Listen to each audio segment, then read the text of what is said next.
Հայաստանում Պակիստանի դեսպանատուն բացելու մասին տեղեկությունը չի հերքել արտգործնախարարությունը։ Նյուզեեմին է հայտնի դարձել, որ մեր երկրում դիվանագիտական ներկայացուցչություն ունենալու համար այժմ ակտիվ աշխատում են Պակիստանի և Հայաստանի դիվանագետները։ Աղբյուրի փոխանցմամբ դեսպանության բացումը նախատեսվում է հաջորդ տարի։ Արցախյան հակամարտությունում Ադրբեջանին անվերապահ աջակցող Պակիստանի ու Հայաստանի միջև դիվանագիտական հարաբերություններ հաստատվել են 2025 թվականի օգոստոսի 31-ին։ Այդ հույսը կա։ Հայաստանի վարչապետի հակաեկեղեցական արշավին միացած Թալինի տարածաշրջանի հոգևոր հովիվ Տեր-Թադե քահանա Թախմազյանը կարգալույծ է հռչակվել։ Մայրաթոռը հայտնել է, որ արդեն նախկին քահանան վարկաբեկել է հայ եկեղեցին, եկեղեցականներին պատարակների ժամանակ կամայականորեն զեղչել ամենայն հայոց կաթողիկոսի թեմակալ առաջնորդի անունների հիշատակության հատվածը։ Գորիսի 100-ամյա պետական քոլեջի աշխատանքը կաթվածահար է եղել։ 30 աշխատակից ազատման դիմում է գրել քոլեջի տնօրենին Կարեն Լազարյանին աշխատանքից ազատելու պատճառով։ Նա անհիմն է համարում իրեն աշխատանքից ազատելու հիմնավորումը։ Այն է, իբր խոչընդոտել է կառավարության որոշմանը Գորիսի 2 պետական քոլեջները միացնելու վերաբերյալ։ Լազարյանը ԿԳՄՍ նախարար Ժաննա Անդրեասյանի որոշումը համարում է զուրկ իրավական հիմքերից։ 2 քոլեջների միավորման արդյունքում քաղաքը պետք է ունենա մեկ նոր Գորիսի բազմագործառույթային պետական քոլեջ։ Գուցե 500,000 դրամի ծառայություն։ Հայաստանի կառավարությունը թոշակը 10,000 դրամ բարձրացնելու փոխարեն այդ գումարը օգտագործում է 65 և բարձր տարիքի քաղաքացիների համար առողջապահության ապահովագրության համակարգ ներդնելու համար։ Նիկոլ Փաշինյանը խորհրդարանի ամբիոնից բացատրել է, որ թոշակառուների առաջնային ծախսը առողջապահությունն է և ապահովագրությունը թույլ կտա նրանց ստանալ շատ ավելի թանկարժեք ծառայություններ՝ 20,000-ից մինչև կես միլիոն դրամի։ Մենք խոստացել ենք, որ առողջապահության ապահովագրություն լինելու է, բայց չենք խոստացել, որ թոշակառուն դրա համար չի վճարելու։ Եվ մենք հիմա այս լուծմանն ենք գնում։ Մեր ձևով շարժումը համապետական ստորագրահավաք է սկսում էլեկտրաէներգիայի սակագինը նվազեցնելու պահանջով։ Ստորագրությունները հանրագրի տեսքով ուղարկվելու է հանրային ծառայությունները կարգավորող հանձնաժողով։ Շարժման անդամ Գոհար Մելոյանն է այսօր հայտնել, հիշեցնելով, որ դեռ մայիսից Տաշիր կապիտալը այս տարվա ընթացքում մի քանի անգամ դիմել է ՀԾԿՀ հոսանքի սակագինը իջեցնելու համար։ Հանձնաժողովը մեկ անգամ մերժել է, երկրորդ դիմումին չի պատասխանել։ Մենք իդեմ մեր ձևով շարժման մեկնարկում ենք համապետական ստորագրահավաք հանրագրի տեսքով։ Հանրագիրը դա 2015 թվականի սահմանադրական բարեփոխումների արդյունքում ձեռք բերված հանրային վերահսկողության եւ հանրային հաշվետվողականության ժողովրդավար կարևորագույն ինստիտուտները կյանքի կոչող մեխանիզմ է,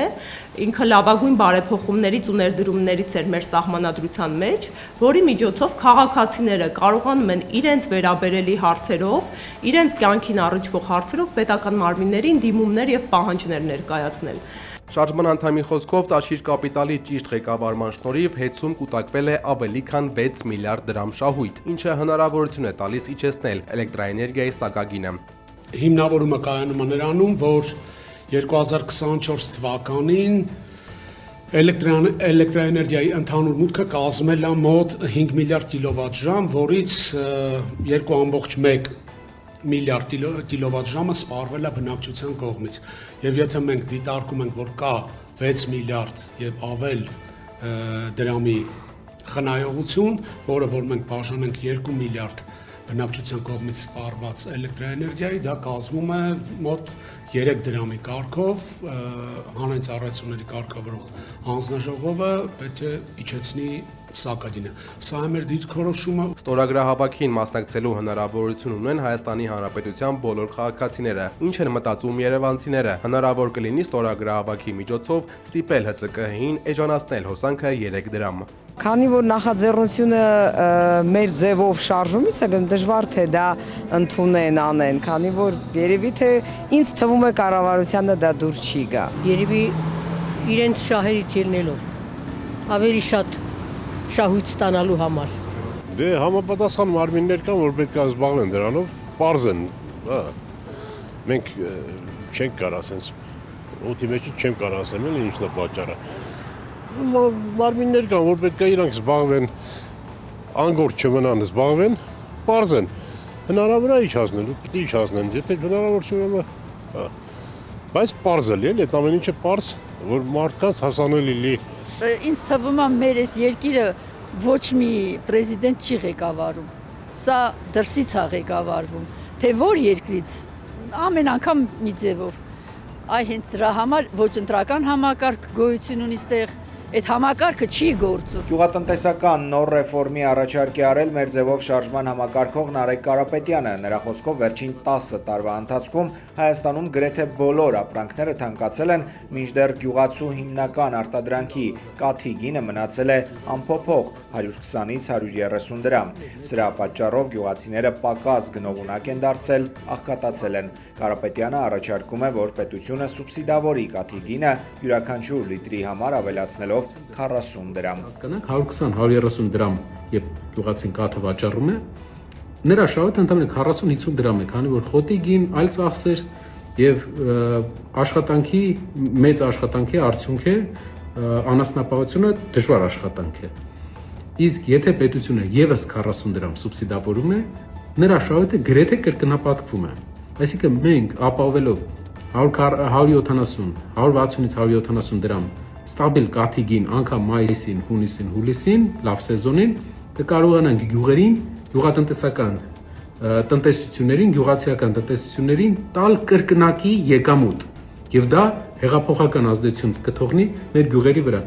Շարքային քաղաքացիները ազատվում են քրեական պատասխանատվության ռիսկից հայտարարագրում կեղծ տվյալներ ներկայացնելու կամ այն չներկայացնելու դեպքում։ Օրենսդրական այս նախագիծն առաջին ընթերցմամբ քննարկվել է ազգային ժողովում։ Քրեական օրենսգրքում փոփոխություններ կատարելու նախագիծը հստակեցնում է եկամուտների հայտարարագրման կանոնները խախտելու համար նախատեսված պատիժները։ Գործող օրենսդրությամբ կար տարընկալում, ըստ որի հայտարարագրում կեղծ տվյալներ ներկայացնելը կամ տվյալները թաքցնելը կարող էր կիրառվել նաև համընդհանուր հայտարարագրման համակարգի մաս կազմող ֆիզիկական անձանց նկատմամբ։ Նոր նախագծով հստակ սահմանվում է, որ քրեական պատասխանատվությունը վերաբերում է միայն այն անձանց, ովքեր պարտավոր են հայտարարագիր ներկայացնել կոռուպցիայի կանխարգելման հանձնաժողով։ Խոսքը պաշտոնատար անձանց եւ հանրային ծառայողների մասին է։ Հայաստանում սեզոնային վիրուսների ակտիվացման ֆոնին հանրապետության ավելի քան 55,000 աշակերտ ստիպված է բացակայել դասից։ Առողջապահության նախարարը չի բացառել, որ իրավիճակի վատ տարածման դեպքում ուսուցումը կարող է հեռավար ձևաչափով կազմակերպվել։ Անահիտ Ավանեսյանը հիշեցրել է, որ գրիպի դեմ պայքարի լավագույն ձևը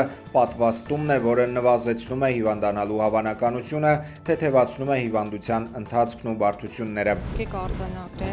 Աղմկահարույց ծեծի մասնակիցներից մեկի հայրը, ով Արթիկ քրեակատարողական հիմնարկի պետի տեղակալն է, դեռ շարունակում է պաշտոնավարումը։ Արդարադատության նախարար Սրփուի Գալյանը այսօր լրագրողների հետ զրույցում պարզաբանել է, որ պետի տեղակալը գործի քննությանը որևէ կերպ մասնակցություն չի ունեցել։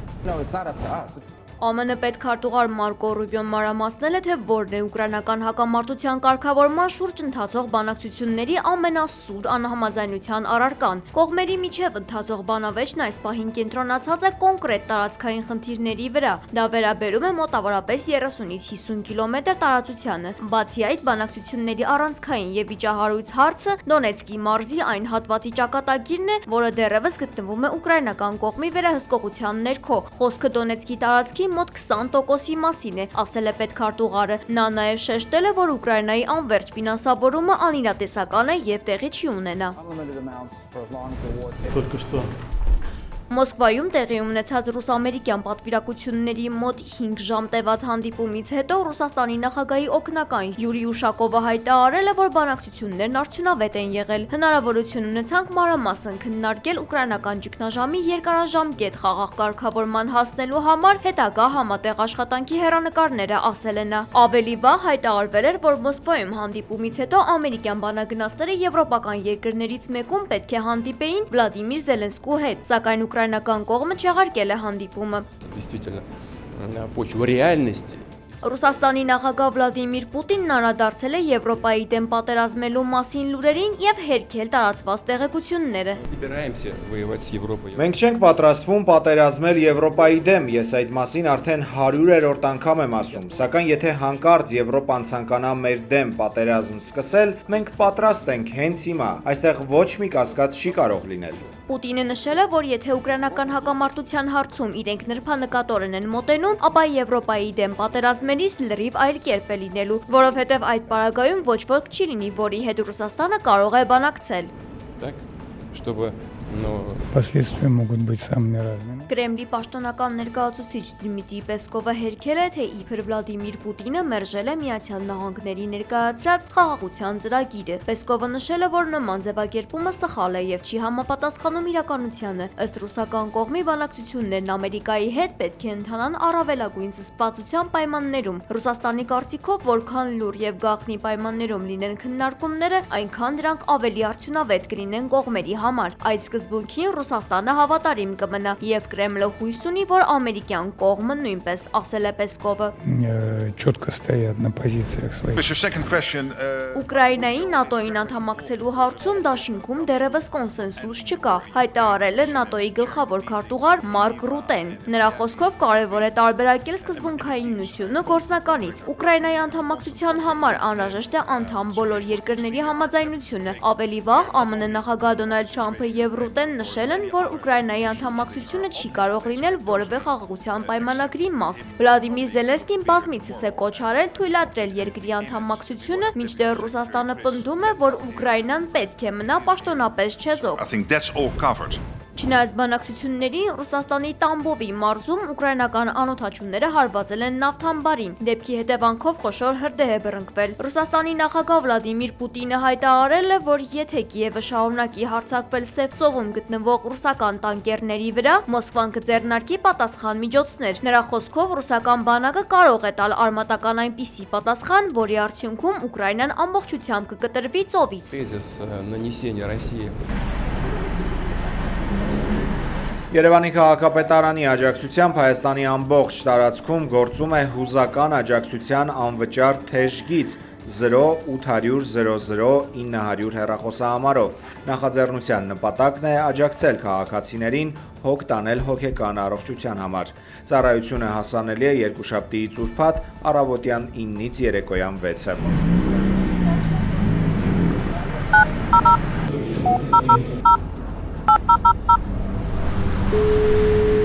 Հուզական աջակցության թեժգիծ, ինչպես կարող եմ ձեզ օգնել։ Մոնգի 3 յութուբյան ալիքի կազմակերպած առաջին հայկական յութուբյան ալիքների մրցանակաբաշխությունը տեղի ունեցավ Երևանի Տաշիր արենայում։ Մոնգի փայլուն լույսերի ներքո կարմիր գորգով մեկը մյուսի հետևից ժամանում էին ոլորտի ամենահայտնի դեմքերը։ Միջոցառման գլխավոր եւ ամենասպասված չտեսնված, չասված ու չլսված մրցանակաբաշխությունն ուղեկցվում էր շքեղ շոուներով։ Բեմի էներգիան, երաժշտական շոուներն ու հանդիսատեսի արձագանքը տպավորել էր բոլորին։ Շատ ընտիր ամենին, շատ շքեղ ամենին, շատ գեղեցիկ է։ Շատ ուրախ եմ, որ առհասարակ այս մրցանակաբաշխության մի մասնիկն եմ կազմում։ Մրցանակակիրներից շատերի համար անսպասելի էր հաղթանակը։ Ես ուղղակի գնում էի backstage, որպեսզի ռեպորտաժ նկարեի backstage-ից եւ լսեցի իմ անունը եւ հասկացա, որ ես եմ հաղթել ու շատ անսպասելի էր երթվում։ Հաղթանակին իրականում չէի սպասում, որովհետեւ չէի եկել ինչ-որ հաղթանակ տանելու համար, ինձ համար մասնակցությունը այս կարևոր մրցանակաբաշխությանը իր կարևորությունը ունի։ Շատ հուզված եմ իրականում։ Ինձ համար կարևոր էր այս մրցանակաբաշխությունը առաջինը ինչի համար, որ մի հարկի տակ են հայտնվում, հավաքում բոլոր այն անձինք, ովքեր հայկական կոնտենտ են ստեղծում, ճանաչում են իրար եւ այդ մենքի գաղափարն է, հա։ Միջոցառումն ուղեկցվում էր հայտնի արտիստների ելույթներով, որոնք ապահովում էին շոուի տոնական տրամադրությունը։ Երեկոյի ընթացքում Մոնքի գլխավոր պրոդյուսեր Կարոն Աղդալյանը ներկայացրեց նաև 2026 թվականի սպասվելիք ծրագրերը։